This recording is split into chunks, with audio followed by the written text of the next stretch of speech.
Hello, dear Nataraj. You mentioned a couple weeks ago joy, humility, and gratefulness are a way to remaining centered.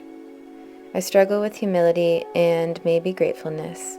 Not that I'm not grateful, but that I get greedy. I feel ashamed for every time forgetting humility after having fallen so many times. I surrender. I give love cheaply when I feel that joy, and I often feel it greatly. I feel inspired.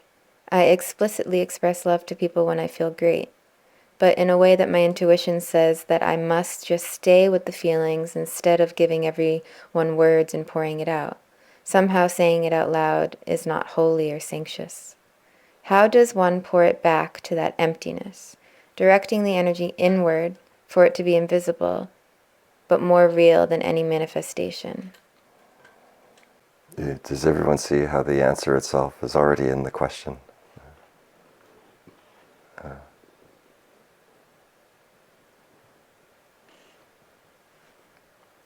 The question reveals a subtle understanding, a very subtle and potent recognition. And painful too, like this. But the question reveals the questioner in such a beautiful way here. And this reveals such a subtle understanding of what is received, what is given, the pouring it into the inner infinite, I forget exactly the words, and not giving it so cheaply. Into the emptiness. Into the emptiness. Yes. So already I just want to point out to each one that the answer is in the question. So let's just explore a little bit what we already know. The first thing is that in this recognition of one's tendencies, habits, and the habits of the ones around us, and the exchange of my habits and your habits, in this dance, this transacting, there can be a little bit of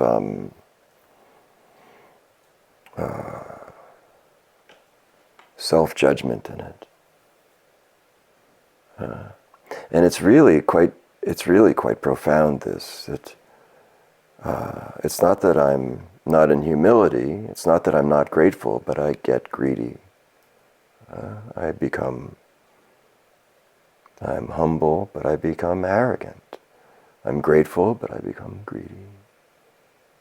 Anyone not know these tendencies? It's helpful to know, if you see the heads nodding, it's helpful to know that this isn't, I'm not the only one, we could say, suffering from this. It is in fact the water we swim in. It's why we're here, one could say. To come to know where you are, why you're here, this is a great blessing.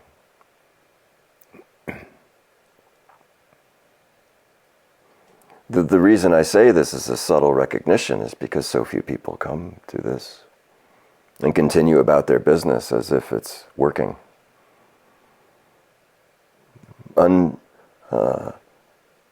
Unattuned, not quite attuned to the suffering underneath that's very much there.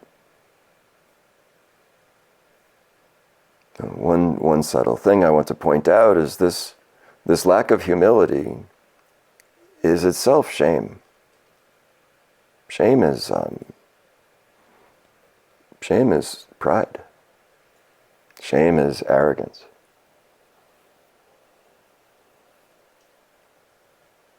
So it's the shame precedes the lack of humility, and it's just flat out wrong. It's just a misinterpretation of who and how you are.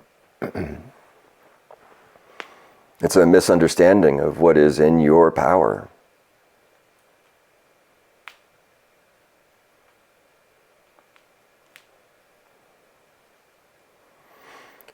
Shame is blame. To blame myself is shame. To blame anyone else is also my shame. Projected now. And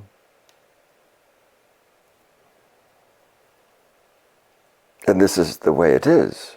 And then there's this tendency to be ashamed of our shame itself. This will not help.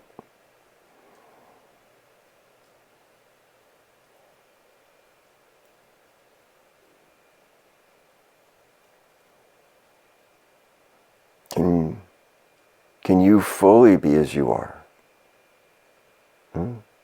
Fully accepting of your whole self, the degree to which in any moment you are humble,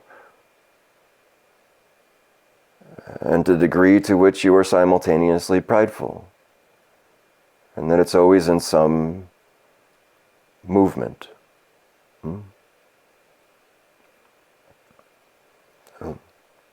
So this humility, gratitude, and joy, it's a bit of we're trying to refine the cocktail of our being.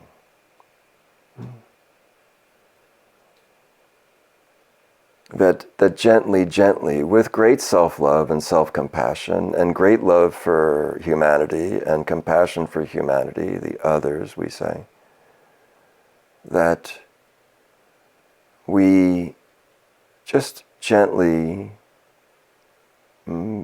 begin to try to err on the side of humility and sacrifice the tendencies of pridefulness. To err on the side of gratitude and to gently sacrifice the tendencies for greed of me and mine.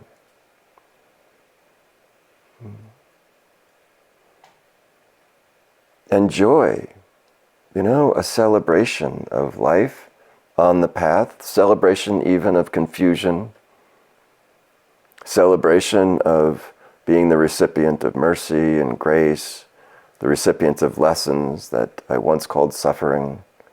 There's a joy even in sadness and grief, a joy even in pain. And we just lean into these and gently offer up their opposites.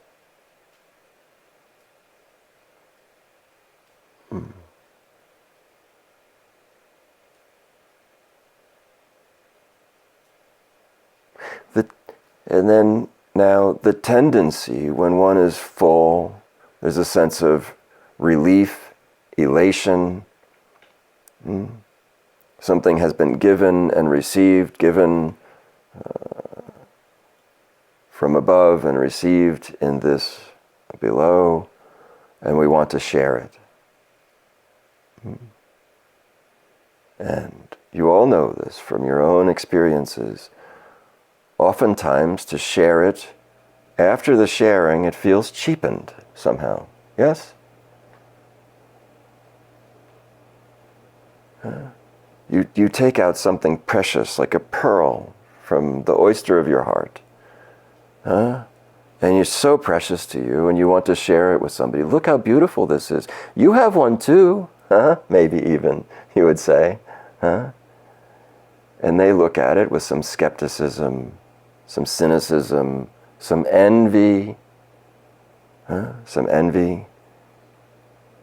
And it cheapens the pearl, doesn't it? Devalued somehow.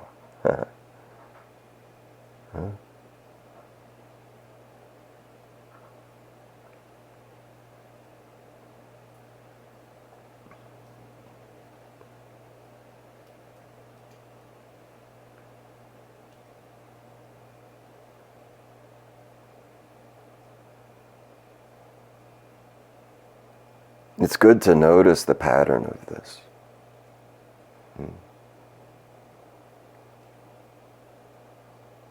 Because you can see the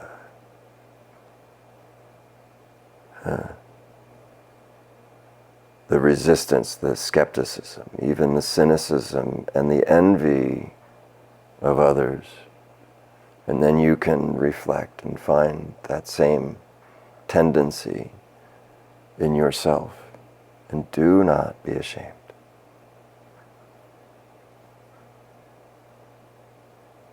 The process of uncovering one's own self, we call mindfulness, seems so quaint, doesn't it? Mindfulness. This can be very disturbing.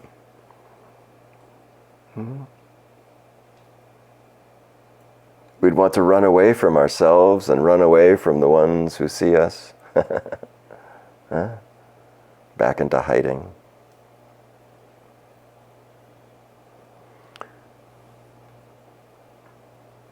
Truly, as this pearl grows inside of you, it will develop its own effulgence. Your job is, don't share it. You don't share it. You simply allow it to be shared. You don't hide your light, but you don't put it on display either. And it's very subtle because probably for most of you, I know this for the questioner, just from the tone of the question, the vibration of it, it's meant as a generosity. Look at this beautiful thing. You have one too.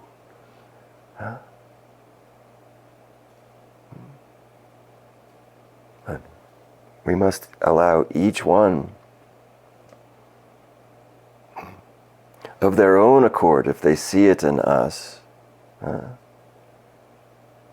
you just allow everything to be.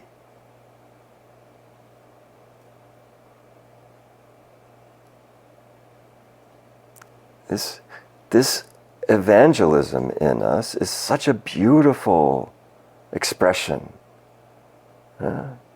of our desire to bring happiness to others.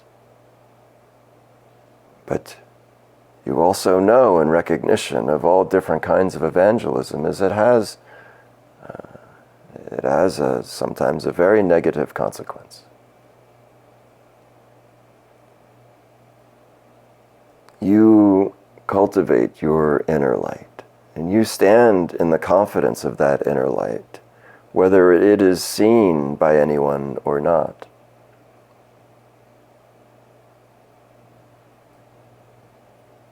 The moment we claim this light, it is the very thing that brought us into the consciousness of suffering to begin with. Claiming this light as our own by the ego.